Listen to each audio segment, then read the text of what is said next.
Hi friends, welcome back to my channel. आज आप लोगों के साथ शेयर करने वाली हूँ 34 साइज हाई नेक डबल कटोरी ब्लाउज पेपर फॉर्मा कटिंग। तो स्टेप बाय स्टेप देखने के लिए बने रहिए वीडियो का लास्ट तक। और ये फुल मेजरमेंट स्क्रीन पे है, आप लोग देख सकती हो। तो मैं पहले कटिंग करूंगी बैक पार्ट, और ये जो हमारा ब्लाउज होगा उसका रेडी लेंथ 14 इंच। तो मैंने 1 इंच एक्स्ट्रा लिया सिलाई मार्जिन के लिए, तो टोटल लेंथ लिया है 15 इंच। आप लोगों का लेंथ जितना है इतना लेना और एक्स्ट्रा लेना 1 इंच सिलाई मार्जिन के लिए।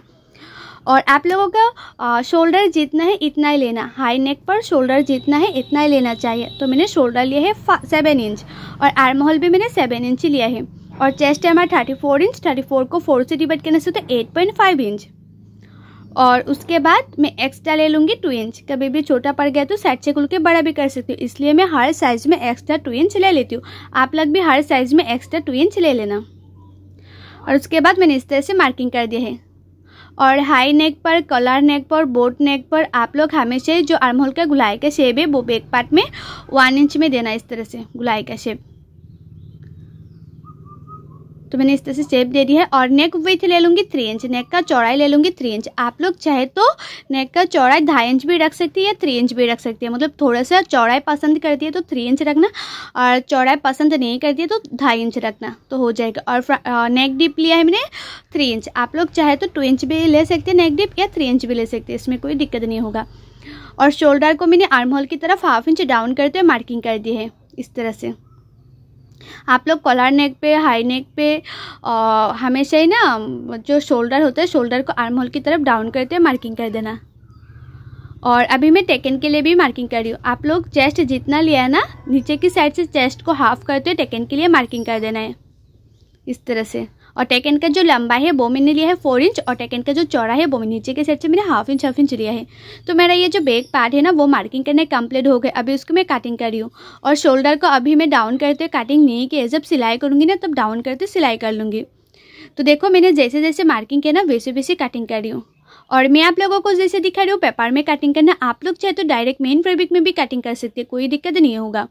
तो देखो मेरा ये जो बैक पार्ट है ना वो तो कटिंग करना हो गया है। अभी मैं फ्रंट पार्ट कटिंग करूंगी। और फ्रंट पार्ट में आप लोग हमेशा ही नीचे की साइड में 1 इंच एक्स्ट्रा लेना, क्योंकि फ्रंट पार्ट में जो हमारा बेल्ट होता है बेल्ट को फोल्ड करने के लिए हमें 1 इंच एक्स्ट्रा चाहिए। इसलिए मैं पहले 1 इंच एक्स्ट्रा ले लेती हूँ, ताकि बाद में सिलाने के टाइम में एक्स्ट्रा फैब्रिक लगाना ना पड़े, इसलिए।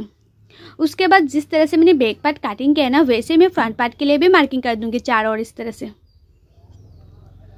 और जहाँ मैंने आर्म होल का गुलाई का शेप दिया था और डाउन किया था वहाँ भी एक छोटा सा मार्क लगा दिया है। और फिटिंग के लिए मार्किंग को भी मैंने इस तरह से सीधा कर लिया है। और शोल्डर को भी मैंने इस तरह से डाउन कर दिया है 1/2 इंच।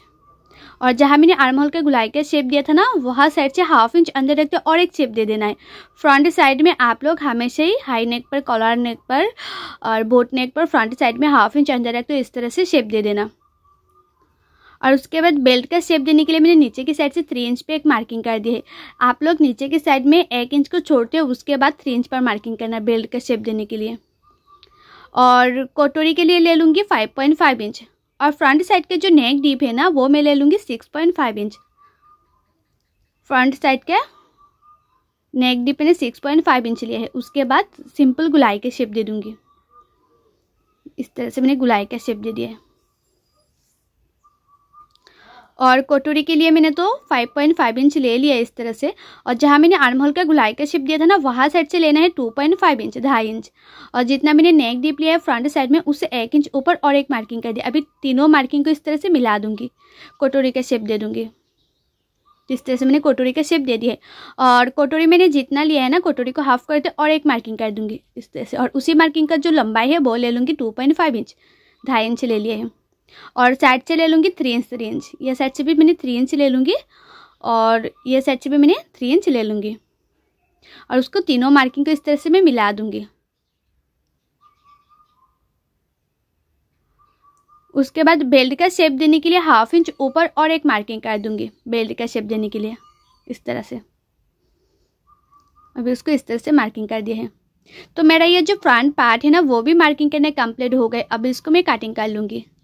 और ये जो पेपर फॉर्मा है ना, पेपर फॉर्मा को फैब्रिक के ऊपर कैसे रखना चाहिए और कैसे सिलाई करना चाहिए उसका full video step by step मेरे यूट्यूब चैनल पर अपलोड है। आप लोग नहीं दिखे तो देखिए जरूर दिखेगा। और कटिंग एंड ड्रेसिंग सीखने के लिए मेरे यूट्यूब चैनल को सब्सक्राइब भी कर दीजिएगा। और जो लोग मेरे पेज में देख रहे हैं वीडियो वो लोग मेरे पेज को फॉलो कर देना कटिंग एंड ड्रेसिंग सीखने के लिए। तो देखो जैसे जैसे मैंने मार्किंग किया ना वैसे वैसे ही कटिंग करूँगी।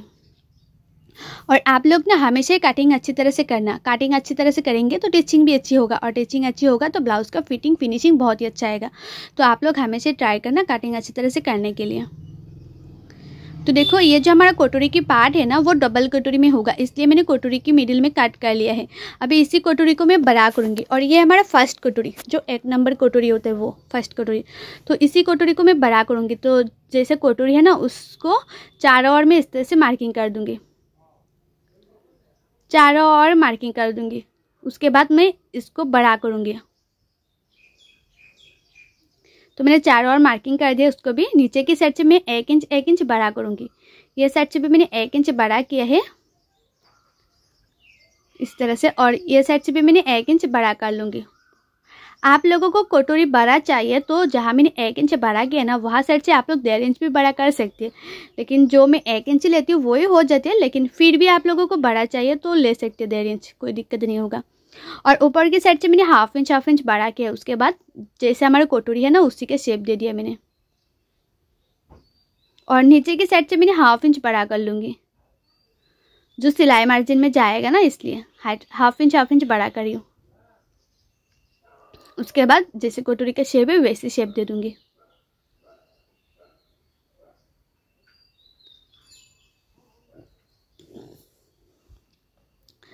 तो मैंने इस तरह से कटोरी का शेप दे दिया है। तो मेरा ये जो कटोरी है ना वो तो मार्किंग करने कंप्लीट हो गए। और मैंने कितना कितना लिया है इसमें लिख भी दिया है। अभी उसको मैं कटिंग कर लूँगी। और मैं आप लोगों को जैसे दिखा रही हूँ ना कटिंग करना, आप लोग वैसे कटिंग करके टिचिंग करेंगे तो आप लोगों का जो ब्लाउज है वो 100% नहीं 1000% गारंटी के साथ बोल रही हूँ फिनिशिंग के साथ फिटिंग होगा। तो आप लोग ज़रूर ट्राई करना इस तरह से कटिंग करना। यह सबसे आसान तरीका है कटिंग करने का। तो ये जो हमारा फर्स्ट कटोरी है वो तो कटिंग करने कंप्लीट हो गए। अभी मैं सेकंड कटोरी कटिंग करूँगी। तो सेकंड कटोरी के लिए मैंने इस तरह से मेजरमेंट ले लिया है। तो आया है 7.2 सूत, 7.2 सूत। 7.2 सूत में एक मार्किंग कर दिया। और उसका लंबाई ले लूँगी 4 इंच। ये साइड से भी मैंने 4 इंच ले लूँगी और ये साइड से भी मैंने 4 इंच ले लूँगी। और जितना मैंने लंबाई लिया है ना उससे 1 इंच नीचे और एक मार्किंग कर दूँगी। ये साइड से भी और ये साइड से भी 1 इंच नीचे। और नीचे की साइड से भी मैंने हाफ इंच ऊपर और एक मार्किंग कर दूँगी।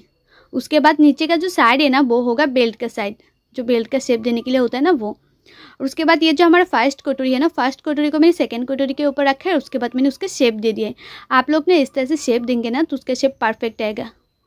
बहुत लोगों को ना कटोरी का जो शेप होता है वो अच्छी तरह से नहीं होती है, मतलब परफेक्ट नहीं आती है। आप लोग ना इस तरह से मार्किंग करके उसके बाद शेप देंगे ना तो परफेक्ट आएगा।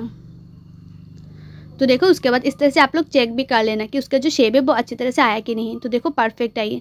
तो मेरा ये जो फ्रंट पार्ट है वो तो कट करना हो गए है। अभी मैं स्लीव कटिंग करूँगी। तो स्लीव के लिए जो हमारा बैक पार्ट है ना, बैक पार्ट से मेजरमेंट ले लेना है। तो मैंने ऊपर से हाफ इंच छोड़ते मेजरमेंट लिया है, क्योंकि ऊपर हाफ इंच शोल्डर सिलाई में जाएगा इसलिए। तो मेजरमेंट में आया है 9 इंच। तो पेपर को मैंने इस तरह से 2 फोल्ड किया है। आप लोग फैब्रिक में कटिंग करेंगे तो फैब्रिक को 4 फोल्ड में कटिंग करना स्लीव के लिए।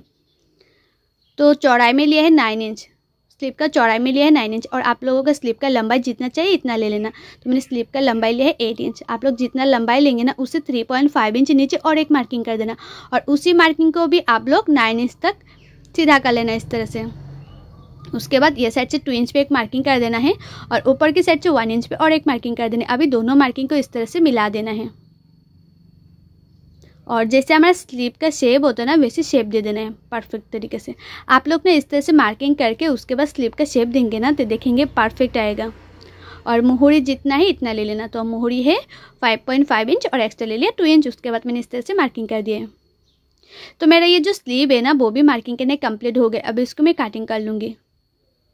और आप लोग ना हमेशा फ्रंट साइड में स्लीव में फ्रंट साइड में हाफ इंच अंदर रखते हुए कटिंग करना।